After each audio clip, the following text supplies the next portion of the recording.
નમસ્કાર દોસ્તો, હવે ગુજરાતમાં પણ યુપી અને બિહારની જેમ ઘટનાઓ છે તે ઘટી રહી છે. આવા જ ક્રાઇમ છે તે અહીંયા પર પણ થવાની શરૂઆત થઈ ચૂકી છે. સાવધાન થઈ જજો, કારણ કે જસરા ગામે દાગીના માટે દંપતીને મોતને ઘાટ ઉતાર્યા હતા, પરંતુ હવે અમરેલીમાં પણ આવી ઘટના બની છે અને દાગીના માટે વૃદ્ધ દંપતીને બેરહેમીપૂર્વક તીક્ષ્ણ હથિયારોના ઘા ઝીકીને મોતને ઘાટ ઉતારવામાં આવ્યા છે. કોણ છે આ દંપતી, ક્યાંનું છે, શું પૂરી ઘટના છે અને પોલીસ કઈ પ્રકારે તપાસ કરી રહી છે, આ તમામ મુદ્દે વાત કરીએ. વિડીયોની શરૂઆત કરીએ. નમસ્કાર દોસ્તો, હું છું દિલીપ મોરી અને આપ જોઈ રહ્યા છો નમસ્તે ગીત, આપણા રાજ્યનું અને આપણા ગીતનું અમરેલી. અમરેલીનો વડિયા તાલુકો છે અને આ વડિયા તાલુકાનું ઢુંડિયા પીપળિયા કરીને ગામ છે. આ ઢુંડિયા પીપળિયા ગામમાં એક વૃદ્ધ દંપતી છે તે રહેતું હોય છે. કારણ એ હતું કે તેના જે દીકરા છે, તેના જે સંતાનો છે એ સુરત અને રાજકોટની અંદર કામ કરતા હોય છે, જેથી કરીને આ બંને પતિ પત્ની વૃદ્ધ છે તે ગામની અંદર પોતાનું જીવન છે તે વ્યતીત કરતા હોય છે. આ વૃદ્ધ જે વ્યક્તિ છે જેનું નામ છે ચકુભાઈ બોઘાભાઈ રાખોલિયા, જેની ઉંમર 85 વર્ષની આસપાસ છે, જ્યારે તેના ધર્મપત્ની છે કુંવરબેન ચકુભાઈ રાખોલિયા, તેની ઉંમર 80 વર્ષની આસપાસની છે. આ બંને વૃદ્ધ છે જેની લાઈફ છે તે હવે ધીમે ધીમે તે વૃદ્ધ થયા અને હવે તેના અંતિમ સમય છે. અંતિમ સમય તે ગામમાં એકાંતમાં રહેતા હતા, કારણ કે દીકરાઓ બધા બહાર હતા. પરંતુ હાલમાં જ આ દંપતી છે તે ગામની અંદર તેને દૂધ તેના નજીકના સંબંધી છે ત્યાં લેવા જતા હતા, પરંતુ એ દૂધ લેવા ન ઉઠ્યા. રાત્રેથી સવાર થઈ અને સવારથી બપોર થયું, પરંતુ આ વૃદ્ધ દંપતી છે તે દૂધ લેવા ન આવતા તેની તપાસ કરવામાં આવી. તેનું ઘરના ફળિયાની અંદર આ બંને વૃદ્ધ દંપતી છે તે સૂતા હતા, કારણ કે હાલ ચોમાસું તો છે પરંતુ ગરમીનો અહેસાસ થાય છે, જેથી ઓસરીની અંદર આ વૃદ્ધ દંપતી સૂતા હતા. જ્યારે એ ઓસરીની અંદર જાય છે અને જુએ છે ત્યારે આ નજારો છે તે ખૂબ જ ખોફનાક હોય છે, કારણ કે આ બંને વૃદ્ધ પતિ પત્નીને કુહાડી જેવા હથિયારથી એના માથા ઉપર ઘા ફટકારવામાં આવ્યા હતા અને બંનેની નિર્દયતાપૂર્વક નિર્મમ રીતે હત્યાને અંજામ આપવામાં આવ્યો હતો. પોલીસને જાણ કરવામાં આવે છે. આ વૃદ્ધ દંપતીના દીકરાઓ છે તેને પણ ત્યાં બોલાવવામાં આવે છે. પોલીસ છે તે ડેડ બોડી છે તેને સૌપ્રથમ હોસ્પિટલ લઈ જાય છે પીએમ માટે, પરંતુ ગામના લોકોના ટોળા છે તે હોસ્પિટલે ઉમટે છે. ખૂબ આક્રોશ જોવા મળે છે ગામના લોકોમાં અને ડેડ બોડી લેવાનો ઇનકાર કરે છે. જો કે આખરે પોલીસની સમજાવટ બાદ ગામ લોકો શાંત થયા અને ડેડ બોડીને સ્વીકાર કરી. સીસીટીવી ફૂટેજની તપાસ કરવામાં આવી રહી છે, પરંતુ આ વિસ્તારમાં જાણવા મળ્યું છે કે સીસીટીવી નથી લાગેલા, એકમાત્ર જગ્યાએ લાગેલા છે, પરંતુ આ લોકોનું ઘર દૂર છે.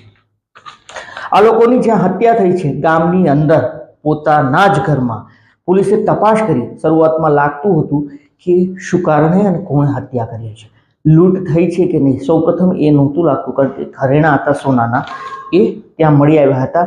એક બુટી છે જે ગાયબ હતી, પરંતુ જાણવા મળ્યું કે એ ખાટલા નીચે પડી હતી.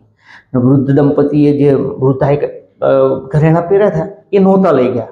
એની પાછળ એક કારણ હતું, પરંતુ જ્યારે તિજોરી ચેક કરવામાં આવે છે તો તિજોરી ખાલી હોય છે. તિજોરીની અંદર અંદાજે 2 લાખ રૂપિયા રોકડા હોવાનું સામે આવ્યું છે અને ત્યારબાદ એ સ્પષ્ટ થયું છે કે આ હત્યા છે તે પ્રાથમિક રીતે એવું લાગે છે કે લૂંટના ઈરાદે આ હત્યાને અંજામ આપવામાં આવ્યો છે. એ 2 લાખ રૂપિયા માટે આ બંને વૃદ્ધોને બેરહેમીપૂર્વક કાપી નાખવામાં આવ્યા છે. એ પોલીસે અહીંયાથી 10 ટીમો બનાવી છે.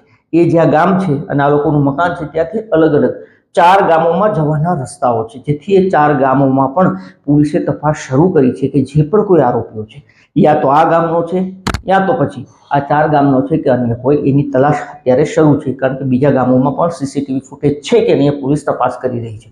પોલીસે આરોપીઓને પકડવા માટે 10 ટીમો છે તે તૈયાર કરી છે અને આ 10 ટીમોને આ કામ સોંપવામાં આવ્યું છે. પરંતુ સવાલ એ હતો કે શું કારણે એ ઘરેણા જે પહેર્યા હતા વૃદ્ધા, તેણે તેના ઘરેણા છે તે કુંવરબેનના ઘરેણા કેમ ના લઈ ગયા? આ તમામને સવાલ હતું કે શું કારણે ઘરેણા ન લઈ ગયા. અગર લૂંટ કરવા આવ્યા હતા તો ઘરેણા શું કામ છોડ્યા? એમાંય જાણવા મળ્યું કે આ જે શખ્સો હતા, આ જે લૂંટેરાઓ હતા, તે જાણી ચૂક્યા હતા કે આ વૃદ્ધાની કાનની બુટી છે તે ખોટી છે, તેના કારણે તેણે છોડી દીધી. તેણે જે સોનું પહેર્યું હતું એ ખોટું હતું અને તેના કારણે જ એ સોનું છે તેને ના લઈ ગયા. પરંતુ એના કારણે જ લાગતું હતું કે આ જે ઘટના બની છે લૂંટની નથી, પરંતુ જ્યારે તિજોરી ખોલી ત્યારે જાણવા મળ્યું કે લૂંટ તો થઈ છે, પરંતુ જે પણ લૂંટેરો હતા તે જાણી ચૂક્યા હતા કે સોનાના ઘરેણા ખોટા છે, તેના કારણે તે ના લઈ ગયા. હવે પોલીસ તપાસ કરી રહી છે. ટૂંક સમયમાં આરોપીઓ કોણ છે એના ઉપરથી પર્દાફાશ થશે. એ વાત પણ સ્પષ્ટ થશે કે શું કારણે હત્યા કરી, માત્ર લૂંટ હતી, અરે જાણીતો હતો કે નહીં, કારણ કે જ્યારે હત્યાને અંજામ આપવામાં આવે છે ત્યારે મોટાભાગના જાણીતાઓ હોય છે, જેના કારણે આવી ઘટનાઓની અંદર તે મોતને ઘાટ ઉતારતા હોય છે વ્યક્તિને.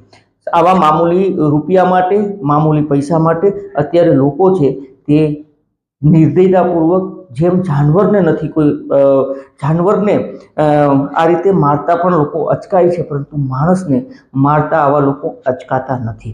એટલે જ કહીએ છીએ કે જે વાડી વિસ્તારોમાં રહે છે, જે ગામડાઓમાં રહે છે, જે વૃદ્ધો એકલા ઘેર હોય છે, તમામ સાવધાની રાખવાની જરૂર છે, ખાસ કરીને ખેડૂતોએ પણ, કે સોનું ના પહેરવું, રોકડ રકમ હોય અને વૃદ્ધો ઘરમાં હોય, બીજું કોઈ ના હોય તો ના રાખવું, કારણ કે આવા કાળી નજરવાળા રાક્ષસોની નજર છે તે આપણા ઘર તરફ હોય છે. આપનું આ મુદ્દે શું કહેવું છે, આપનું શું માનવું છે, આપ અમને કમેન્ટ કરીને જણાવો. અને આવા જ વિડીયો જોવા માટે આપ અમારી યુટ્યુબ ચેનલ નમસ્તે સબસ્ક્રાઇબ કરો. અગર આપ આ વિડીયો ફેસબુક અથવા ઇન્સ્ટાગ્રામ પર જોતા હોય તો ફોલો કરો. ફરી મળીશું આ સાથે, ત્યાં સુધી રજા આપશો. ધન્યવાદ.